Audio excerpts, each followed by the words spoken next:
behind, but yep, there you go.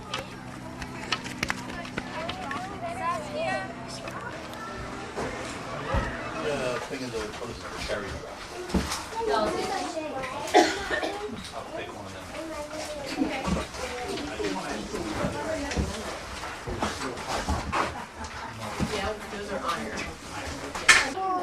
them. Okay, thank you.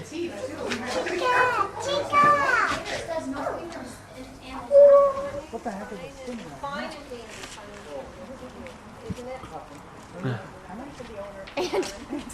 Going down. Yeah. Amy, look at that. One young boy who's actually in Pennsylvania, but his grandfather, he schedules his for Friday, so he can come out, do it, and then stay with his grandfather for the weekend, and then go home. And that's something that we usually... This is the Jonas Moore House. This is the main reason we came to the Farmers Museum in Cooperstown. Why am I so interested in the Jonas Moore House, you might ask? You see, Jonas was the fourth son of John and Betty Moore, who came over from Scotland in 1772. Jonas had 9 kids, and his 7th child was Henry McKinstry Moore. Henry's first child was James Ezekiel Moore, and John McIntosh Moore was James's 7th child. John's second son was Herbert Richard Moore, and Herbert had 2 children, the oldest being John Moore. John Moore had 3 kids, me being the oldest. So every descendant of John and Betty Moore is given a JMA number. My number happens to be 4717211. And I have 3 children, Kevin, Brian, and Amy. Their JMA number is my number plus 1, 2, or 3. So we are visiting my children's 5th great-grandfather's house. That is why this house is so interesting to me.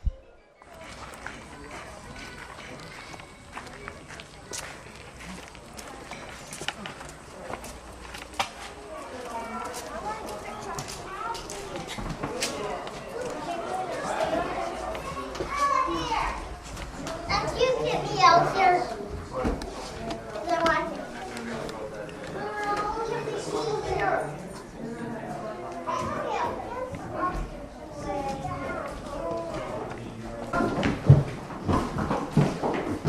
And you guys can take a look in this room, which is unrestored, to get an idea of the challenge. When they put this, 10 years ago, when they put the frame of this house together, the challenge that they met, they knew from the marker tags, every single piece of wood in this house received a aluminum tag when it was documented and put into storage. And so we know that every piece of wood is, as far as we can possibly do it, is where it was in 1819 when the house was built. But it does represent a challenge to figure out how this part of the house was used. There were at least 3 different rooms up here, and there was a partition here with a doorway. And you can see here where the rug was in this room. There was another partition with a doorway closer to the bedroom, and there was an area there that never got painted in 180 years, probably because they never bothered to paint under the rugs.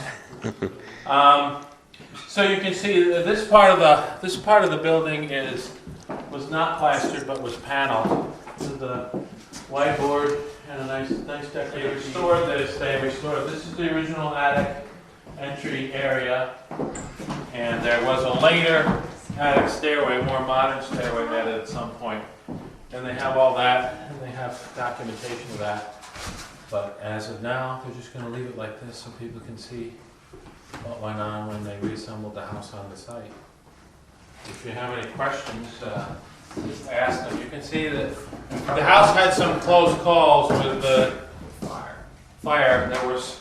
There was a at some point there was a flue pipe that went up through there, and they had this habit of putting these little things called thimbles in, but all they were 2 circles of tin, and then you kind of hoped you didn't have a chimney fire and start the house on fire. Jonas and Deborah Moore. The only piece that we have it furnished with representative antiques from that time period. This is the only piece that we have that came down through the Moore family, and it belonged to one of Jonas's brothers. So it probably was never in this house, but it's nice to have at least one piece from the family. And so we have it here in the bedroom. Now you can see, this is not a public room. It does not have, and they're going to waste time putting carpet here or putting wallpaper, expensive decorating. That's safe for the public rooms. And I hope he wasn't over 6 feet because his feet would have been hanging off of that bed. No, we're pretty short. I'm pretty sure. Well, they all were short. And we can go across the landing here, and we'll go into the upstairs parlor. Now this room, in its original construction, was probably not an upstairs bedroom. It would be called the upstairs parlor. And the way that we know that is that the fanciness of the woodwork, this is the fanciest room in the house, both upstairs and downstairs. And so we knew this was used as a public room, not as a private bedroom. So, and it was common in that time period to have what's called an upstairs parlor, which is the fanciest room in the house. So when you're entertaining either business or you're having front door guests come up, they would bring them not into the sitting room downstairs, but to the upstairs parlor, and they'd be entertained here, and you transact your business or have your social call with whoever had arrived to visit you. What's with the floors? How do they get this? This is a painted grading. I haven't talked to Jim about what particular species of wood he was going for, but we do know the size of the rug because in 180 years they never painted underneath the rug. And we found this in just about every room except the kitchen, which all has bare floors. You would not waste paint underneath the rug. It was always just bare. And that was even true underneath. This piece here, when Jonas died in 1852, the probate listed the contents of the estate and it valued the contents of the estate. And one of the things that was listed was a bureau valued at $20. And $20 was the cost. If you go out and buy a set of oxen for your farm, $20. So if you can imagine a piece of furniture in your house that's the value of a late model car that you might own, then you can understand this is a very high-end piece of furniture, not just a rustic piece of pine furniture. This is something made out of mahogany, maybe from Boston or Philadelphia, New York, or even imported. So this represents that piece that we had research found from the probate, and similar other high-end mirrors and other pieces of furniture. So these people were wealthy. Where do they? They were without a doubt the wealthiest people in Roxbury, New York, in 1819. Wow. Yeah. How work did It came from all different sources. It came from agriculture. It came from, he bought and sold over 80 parcels of land during his lifetime. His wife inherited land and the grist mill, and so she brought a lot of wealth to the family. He was a magistrate. He, for one term, was an assemblyman in the New York State Legislature.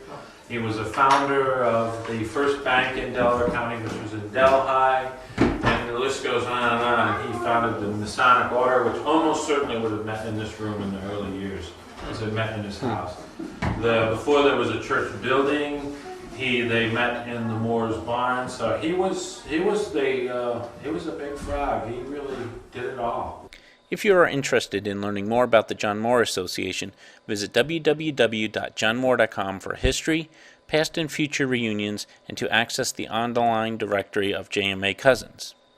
If you search for History of the Moore Family on books.google.com, you'll find a digitized copy of a book from 1890 that contains the Moore family genealogy at that point in time with pictures from the reunion of 1890. The book is over 400 pages long.